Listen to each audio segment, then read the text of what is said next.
Hello students, welcome to our YouTube channel AKMT course. आज मैं class 10th का chapter 9 सब एप्लीकेशंस ऑफ ट्रिग्नोमेट्री का एक्सरसाइज 9.1 का क्वेश्चन नंबर 2 को सॉल्व करने वाला हूं। आइए इसको सॉल्व करते हैं। तो क्वेश्चन नंबर 2 है, बोल रहा है और tree breaks due to storm at the broken part bend so that the top of the tree touches the ground making an angle 30 degree with it. The distance between the foot of the tree to the point where the top touches the ground is 8 meter. Find the height of the tree. ठीक, देखिए tree कर रहा है, मतलब एक tree है। पहले एक ट्री बनाते हैं, ठीक है ना। मान लेते हैं कि ये जो हमारा एसी है, ठीक है ना, वो एक ट्री है, ठीक है, मतलब एक पेड़ है। किसी भी चीज का पेड़ होगा, लेकिन पेड़ है, ठीक। चलिए ठीक, अब एक ट्री है, ठीक है ना। तो ये ट्री कहाँ पास होगा? ग्राउंड पास ही होगा, ठीक है ना, मतलब ग्राउंड के ऊपर ही होगा ना। तो यहाँ पास ये ग्राउंड बना देते हैं हम, ठीक है ना। ये हमारा ग्राउंड है, ठीक है ना। इधर भी होगा, ठीक है ना, तो इधर हम डॉट डॉट बना देते हैं, ठीक। ये हमारा क्या है? ग्राउंड है, ठीक है ना। चलिए, इस ग्राउंड पर ए से लेके और सी तक पेड़ है, मतलब एसी क्या है? उस ट्री का पूरा हाइट है, ठीक है ना। मतलब एक तरह से कहें तो एसी जो है हमारा वो हाइट है, ठीक है ना, हाइट ऑफ ट्री, ठीक। भाई एसी बनाए है ट्री, माने है कि एसी हमारा क्या ट्री है, तो जितना एसी का वैल्यू आएगा उतना ही ट्री का हाइट का वैल्यू आएगा ना, ठीक। तो यहां पास हम ये इसको ले लेते हैं ट्री, ठीक है ना, ठीक, एसी ट्री है, ठीक। अब देखिए, अब आगे बोल रहा है कि जो ट्री है ना वो एक आंधी में टूट गया है, ठीक है ना। कोई आंधी तूफान आया, ठीक है ना, उसमें ये जो ट्री है वो टूट गया है, ठीक है ना। मतलब टूट गया है तो टूट ही गया है। अब कुछ इस प्रकार से टूटा है कि ये जो टॉप वाला है ना, ये जो टॉप वाला ए है, ठीक है ना, वो ग्राउंड पे जाके टच हो गया है, ठीक है ना। ध्यान दीजिएगा, ठीक है ना। मतलब यहां पास से कहीं से भी टूटा होगा, ठीक है ना, हमको मालूम नहीं कहां पास से टूटा है, लेकिन इस प्रकार से टूटा है कि ये जो ए वाला सिरा है वो ग्राउंड पर टच हो गया, ठीक है ना। और टच होने के बाद ग्राउंड और इस ट्री के बीच में एंगल 30 का, मतलब 30 डिग्री का एंगल बन रहा है, ठीक है ना। ग्राउंड और ट्री के बीच में 30 डिग्री का एंगल बन रहा है, ठीक है ना। जैसे मान लेता हूं मैं ये जो ट्री है, ठीक है ना, वो यहां से टूट गया, ठीक है ना, सपोज कीजिएगा, ठीक है ना। अब ये टूटने के बाद नीचे गिरेगा, ठीक। तो ऐसे ऐसे ये नीचे गिरा, ठीक, कहीं पास तो गिरेगा ना, ग्राउंड के किसी भी पॉइंट के पास तो गिरेगा ही। इसका जो टॉप ए है, ठीक है ना, तो मैं मान लेता हूं ये जो ए पॉइंट है वो ग्राउंड पर ए डैश पर गिरा, ठीक ठीक। उसके बाद ये जो ट्री है, ठीक है ना, ये भी क्या है? ट्री ही ना है। अब ये ट्री से थोड़ी कुछ हो जाएगा भाई, ट्री का ये पूरा पार्ट है और ये कुछ पार्ट ऐसा है जो कि आंधी आया और इसको तोड़ के सुला के चला गया, ठीक ना, तोड़ के चला गया, ठीक। अब ये जो टूटा हुआ पार्ट है, ध्यान दीजिए, ठीक ना, अब वो जो टूटा हुआ पार्ट है ये भी तो ट्री ना होगा, ठीक।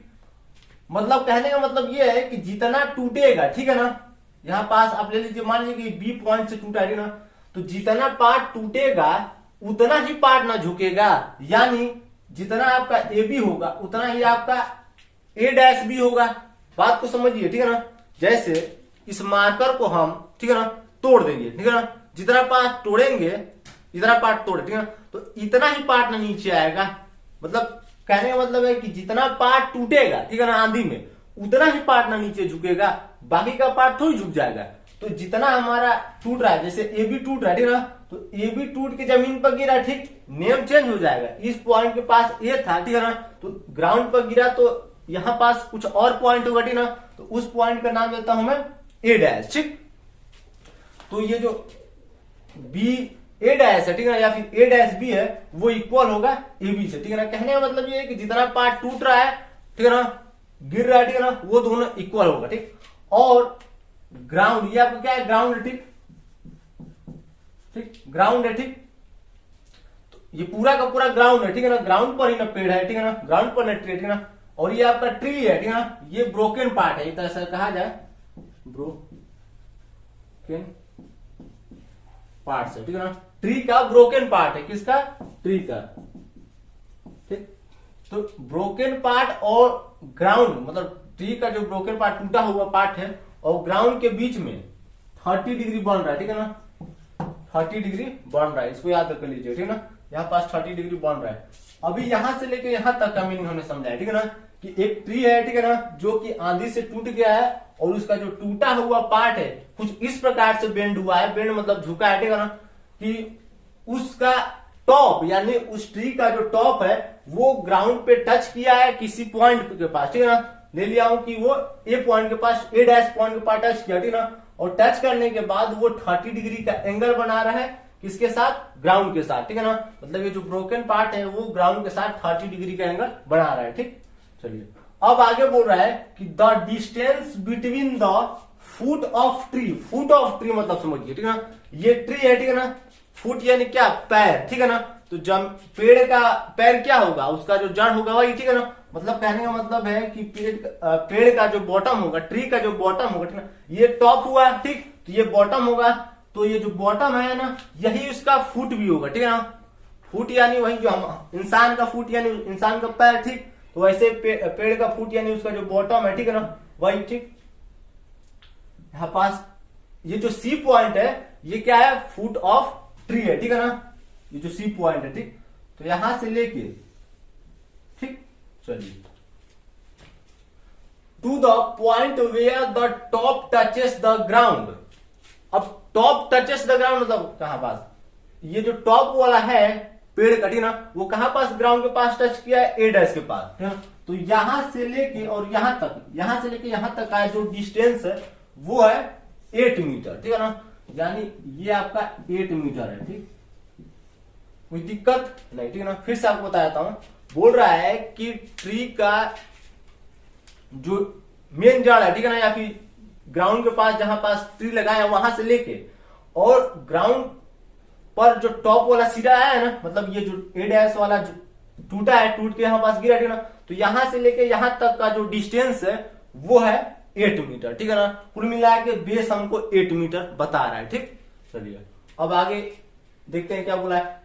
इस हिसाब से हमको इस ट्री का हाइट फाइंड करना है, ठीक है ना, मतलब पूरा का पूरा हाइट हमको फाइंड करना है, यानी एसी हमको फाइंड करना है, ठीक है ना, तो एसी क्या है, हाइट ऑफ ट्री, एसी हमको फाइंड करना है, ठीक है ना, तो इतना तो गायब हो गया ना, इतना तो टूट के नीचे गिर गया है, मतलब कैसे भी हम कैलकुलेशन करेंगे इतना तो नहीं ला पाएंगे ना, मतलब ये वाला जो ए बी है, ए बी तो हम नहीं फाइंड कर पाएंगे, ठीक है ना। अब इसके लिए क्या करना पड़ेगा हमको ए डैश बी फाइंड करना पड़ेगा, ठीक है ना, ए डैश बी और ए बी इक्वल होगा, मैं पहले ही बताया था कि जितना पार्ट टूटेगा उतना ही पार्ट झुकेगा ना, मतलब ए बी और ए डैश बी इक्वल होगा, ठीक है ना, तो हम ए डैश बी, ठीक है ना, ए डैश बी को इक्वल लेंगे ए बी के साथ, उसके बाद लास्ट में हम जब ए सी का वैल्यू निकालेंगे, ठीक है ना, तो यहां पास ए डैश बी, ठीक है ना, इक्वल रहेगा किसके, कुल मिला के अगर देखा जाए तो ए बी का वैल्यू कैसे मिलेगा, ए बी का वैल्यू मिलेगा हमको, सॉरी एसी का वैल्यू कैसे मिलेगा, तो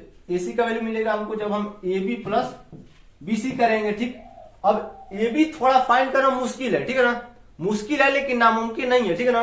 देखिए हम अगर ए डैश बी फाइंड कर दे, ठीक है ना, तो वो ए बी के इक्वल हो जाएगा, ठीक, तो यहां पास हम और या फिर इक्वल टू, ठीक है ना, ए बी के जगह पे हम ए डैश बी लिख देंगे, ठीक है ना, क्योंकि ए डैश बी का जितना वैल्यू होगा उतना ही हमको ए बी का वैल्यू मिलेगा, ठीक, क्योंकि इतना ही पार्ट ना टूटा है, ठीक है ना, कुल मिला के ए बी के जगह पे हम ए डैश बी फाइंड करेंगे और ऐड कर देंगे बी सी के साथ, ठीक है ना, तो हमको ए सी मिल जाएगा, ठीक, यानी ट्री का हाइट मिल जाएगा, ठीक।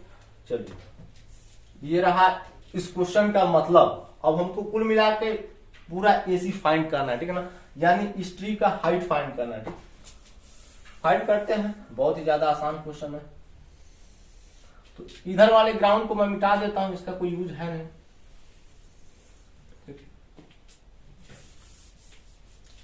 सबसे पहले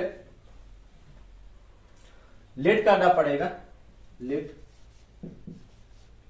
एसी बी रिक्वायर्ड ट्री या फिर द गिवन ट्री,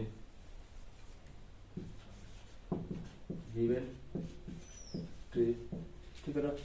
हमने रिलेट किया है कि जो ट्री का बात कर रहा है, ठीक है ना, इस क्वेश्चन में, ठीक है ना, वो हमारा एसी ही है, ठीक है ना, मतलब एसी ही हमारा गिवन ट्री है, ठीक है ना, ठीक, पूरा एसी, ठीक है ना, and A dash B is the broken part, is broken part, broken parts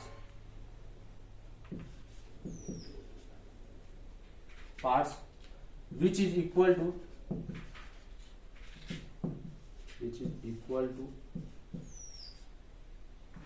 AB।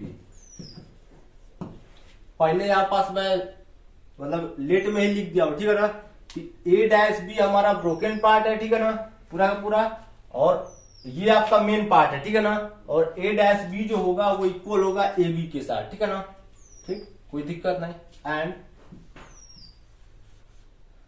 Angle C equal to, या फिर सॉरी एंगल सी बोल दिया, angle A dash equal to 30 degree. चलिए, हमने लेट किया है कि एसी हमारा गिवन ट्री है, ठीक है ना, और ए डैश बी जो है वो हमारा ब्रोकन पार्ट है, ठीक है ना, जो कि आंधी से टूट गया है, और वो जो ब्रोकन पार्ट है वो इक्वल है, ठीक है ना, ध्यान दीजिएगा, ए बी के साथ। इसमें कोई छेड़छाड़ नहीं करना है ना, अगर इक्वल नहीं होगा तो फिर मामला दिक्कत हो जाएगा, ठीक है ना, तो मामला समस्या में चला जाएगा, ठीक। चलिए, इक्वल है, और एंगल ए डैश का मान 30 डिग्री है, ठीक है ना। अब नाउ अगर ध्यान से देखा जाए triangle A dash C B में, ठीक है ना, तो ए डैश सी बी में हम बीसी का वैल्यू फाइंड करना चाहें तो आराम से कर सकते हैं, 10 लगाकर, 10 ए डैश लगा के हम आराम से इसका वैल्यू फाइंड कर सकते हैं, ठीक है ना।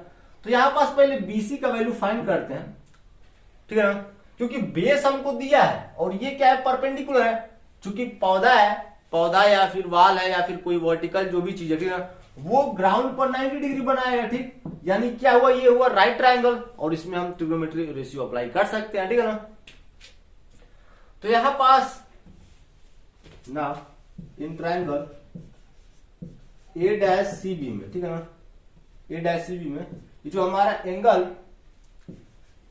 ए डैश है वो कितना है, 30 डिग्री का है, और जो आपका सी ए डैश लिखिए या फिर ए डैश सी लिखिए, ए डैश सी है वो है 8 मीटर का, ठीक, ठीक है ना। अब इसमें हम 10 का अप्लाई करेंगे, ठीक है ना, जो ट्रिग्नोमेट्री रेशियो है ना, ठीक है ना, जैसे tan थीटा का वैल्यू कैसे निकालते हैं, base sorry perpendicular upon base से, वही वैसे ही हम यहाँ पास 10 ए डैश अप्लाई करेंगे, ठीक है ना, तो 10 ए डैश से हो जाएगा बीसी अपॉन में ए डैश सी, ठीक है ना, ठीक है ना।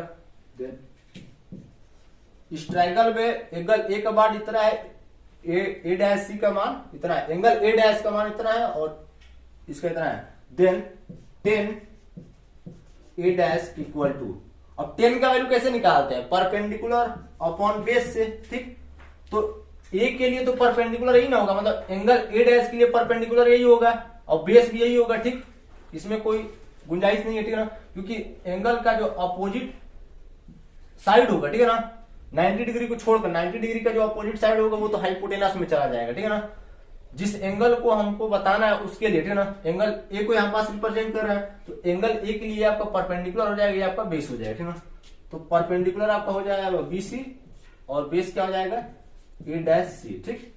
अब यहाँ पास 10 ए डैश की जगह पे हम लिखेंगे 30 डिग्री, ठीक है ना, क्योंकि एंगल ए डैश जो है वो 30 डिग्री का है। अब आगे बढ़ते हैं, बीसी अपॉन में ए डैश सी, तो बीसी का तो वैल्यू कुछ नहीं दिया है, ठीक है ना, तो बीसी यहाँ पर लिखेंगे बीसी इक्वल टू बीसी, ठीक है ना, यहाँ पर जब कुछ वैल्यू ही नहीं दिया है तो क्या लिखे, ठीक है ना, तो यहाँ पास बीसी रहने देते हैं, ठीक। ए डैश सी का वैल्यू दिया है 8 मीटर, ठीक है ना, यूनिट नहीं लिखेंगे अभी, लास्ट में लिखेंगे। अब 10-30 का वैल्यू आपको मालूम होना चाहिए, जितने भी ट्रिग्नोमेट्री रेशियोज है किसी स्पेसिफिक एंगल के लिए कितना वैल्यू लाते हैं या फिर कितना वैल्यू बनाते हैं वो आपको मालूम होना चाहिए, मतलब चैप्टर 8 में जो टेबल दिया है, ठीक है ना, ट्रिग्नोमेट्री का, वो आपको मालूम होना चाहिए कि tan30 का वैल्यू क्या होगा, sin30 का वैल्यू, ये सब मालूम होना चाहिए। मैं बता देता हूँ tan30 का जो वैल्यू होता है वो होता है 1/, √3, ठीक। यहाँ पास हो जाएगा BC अपॉन में 8, ठीक। यहाँ पास आपको लिखना पड़ेगा, ठीक है ना, 1030 सिंस 1030 इक्वल टू 1 अपॉन में √3, ठीक है ना। चलिए अब आगे बढ़ते हैं, तो यहाँ पास डायरेक्ट मैं लिख देता हूं। अब BC इक्वल टू क्या हो जाएगा, BC इक्वल टू हो जाएगा आपका, यहाँ पास नीचे शायद ना दिखेगा, ठीक है ना, दिस एम्प्लाइज लगा देता हूं। समझिएगा कि इस स्टेप के नीचे वाला ये स्टेप है, ठीक है ना, ध्यान दीजिएगा, ठीक है ना। मतलब इस स्टेप के बाद जो स्टेप आ रहा है उसको मैं यहाँ पास लिख रहा हूं, पहले बता दे रहा हूं। यहाँ पास स्पेस कम है ना, दिखेगा आपको, ठीक है ना। यहाँ पास ये लगाया हूं एरो, तो मतलब आपको ये समझाने के लगाया हूं कि इसके बाद ये वाला प्रोसेस है, ठीक है ना। अब इसके बाद ना लिख दीजिएगा, पूरा का पूरा इस स्टेप के बाद वाला है, ठीक है ना। तो यहां से 8 को इधर भेजेंगे तो 8 अपॉन √3 आएगा, यानी BC इक्वल टू 8 अपॉन में √3। अभी हमने BC का वैल्यू फाइंड किया है, ठीक है ना, इसका वैल्यू फाइंड किया है, ठीक। अब हमको AB का भी तो वैल्यू फाइंड करना पड़ेगा, तो AB तो ट्राइंगल से बाहर है, ठीक है ना, बाहर है, तो अभी इसको नेग्लेक्ट करते हैं। हाँ, लेकिन यहां पास एक चीज हम नोटिस कर रहे हैं कि AB जो है, ठीक है ना, वो ट्री का जो वो पार्ट है, ठीक है ना, AB ट्री का वो पार्ट है जो कि टूटा हुआ है और टूट के जमीन पर गिरा है, ठीक है ना। तो जितना पार्ट टूटेगा उतना ही नहीं गिरेगा, यानी A-B इक्वल रहेगा AB से, ठीक है ना। तो यहां पास हम A-B निकालेंगे, उसके बाद यहां पास इक्वल कर देंगे, ठीक। तो इसके लिए दो फॉर्मूला आप लगा सकते हैं, ठीक है ना। इसका वैल्यू मिल गया आपको, BC का वैल्यू मिल गया, कितना मिला है 8 अपॉन में √3, ठीक है ना। देखिए परपेंडिकुलर अपॉन में हाइपोटेनस हमको साइन देता है, ठीक। मतलब साइन इक्वल टू क्या होता है, परपेंडिकुलर अपॉन में हाइपोटेनस, ठीक। अगर आप बेस अपॉन हाइपोटेनस निकालना चाहते हैं, मतलब लगाना चाहते हैं, तो कॉस लगा दीजिएगा, ठीक है ना। तो जो भी आपको लगे, ठीक है ना, वो लगा सकते हैं, ठीक। तो यहां पास मैं इसी ट्रायंगल में, ठीक है ना, एंड अब मैं sin 30 लगाने जा रहा हूं, ठीक है ना, and sin A' equal to, ठीक है ना। पहले एंगल का नाम तो दूंगा, उसके बाद आगे बढ़ूंगा, ठीक है ना। तो साइन का वैल्यू कैसे निकालते हैं हम, परपेंडिकुलर अपॉन में हाइपोटेनस है, और इस ट्रायंगल में जो परपेंडिकुलर है एंगल ए के लिए वो है BC। तो यहां पर लिखेंगे BC अपॉन में हाइपोटेनस क्या हुआ A', ठीक। साइड एंगल ए का मान सॉरी एंगल A' का जो मान है वो है 30 डिग्री इक्वल टू BC है, हाँ 8 अपॉन में √3 है, AB है, सॉरी A' है, नहीं है मेरे पास A', ठीक। बार बार A' को मैं A बोल रहा हूं, ठीक है ना, तो थोड़ा समझ लीजिएगा, ठीक है ना, बार बार रट चुका है। क्या है कि जितने पिछले क्वेश्चन में A' का यूजर नहीं आया, ठीक है ना, तो हो गया, समझ जाइएगा, इतना तो है, आप लोग समझ सकते हैं, ठीक। अब हम sin 30 का वैल्यू कैसे फाइंड करें, ठीक है ना। तो इसके लिए भी आपको वही टेबल पढ़ना पड़ेगा, ठीक है ना। sin 30 का वैल्यू उसी में लिखा है, sin 30 का वैल्यू होता है 1/2, ठीक है ना। तो आपको वो टेबल याद होनी चाहिए, जो trigonometry ratios of specific angles के लिए जो टेबल बनाया गया है वो टेबल याद होनी चाहिए, ठीक। तो यहां पास हो जाएगा sin 30 के जगह पे 1/2 इक्वल टू, ठीक, 8 अपॉन में √3 अपॉन में A', ठीक। अब मैं काम करता हूं, A', को इधर साइड शिफ्ट करता हूं और 1/2 को उधर साइड, ठीक है ना। तो A' इक्वल टू 8 अपॉन में √3 इंटू, अब ये डिनोमिनेटर में है तो उधर साइड जाएगा तो न्यूमरेटर में मल्टीप्लाई होगा, ये न्यूमरेटर है तो इधर से जाएगा तो डिनोमिनेटर में मल्टीप्लाई होगा, ठीक है ना। तो A' इक्वल टू हमारा हो जाएगा 16√3, ठीक है ना, ठीक, 16√3, ठीक है ना। Since AB equal to A', ठीक है ना, therefore AB इक्वल टू 16√3। कोई दिक्कत नहीं, मैं पहले से क्वेश्चन जब सॉल्व करना स्टार्ट किया था तभी से मैं बता रहा हूं कि ये और ये दोनों इक्वल होगा, ठीक है ना, क्योंकि जितना पार्ट टूटेगा उतना ही पार्ट नीचे झुकेगा, ठीक है ना, दोनों इक्वल, ठीक है ना। अब यहां पास इसी का वैल्यू हम फाइंड कर देते हैं, ठीक है ना।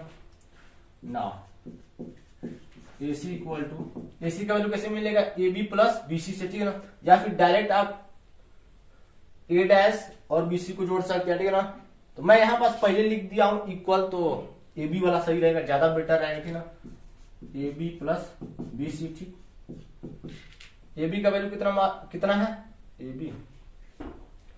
AB का वैल्यू हम अभी निकाले हैं 16 अपॉन में √3 प्लस BC का वैल्यू है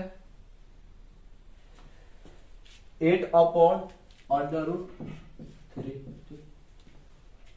बेस जब सेम होते हैं तो जो न्यूमरेटर होता है वो ऐड हो जाता है, ठीक है ना।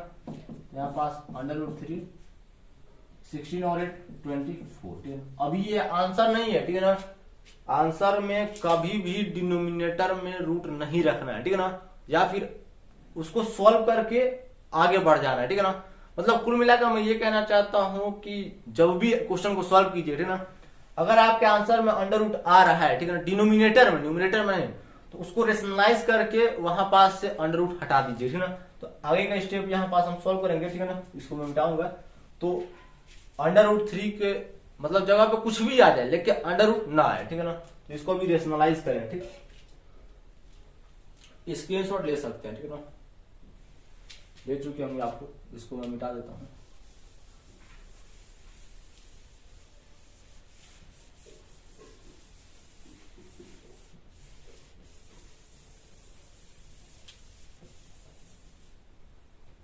अभी हमारा जो AC आया है वो आया है 24 अपॉन में √3, ठीक है ना। अब यहाँ पास हम रेशनलाइज करने जा रहे हैं, ठीक है, तो √3 से मल्टीप्लाई कर देंगे। कुल मिला के इस रूट को हटाना है, ठीक है ना। तो जिस रूट को हटाना है उसी, जैसे मान लीजिए √3 को हटाना है तो √3 का मल्टीप्लाई कर दीजिए, रूट और रूट, ठीक है ना, का एक पेयर बन जाएगा, ठीक है ना, √3 और √3। तो दोनों के अंदर जो नंबर है वो सेम है, तो यहाँ पास 3 × 3 आ जाएगा, ठीक।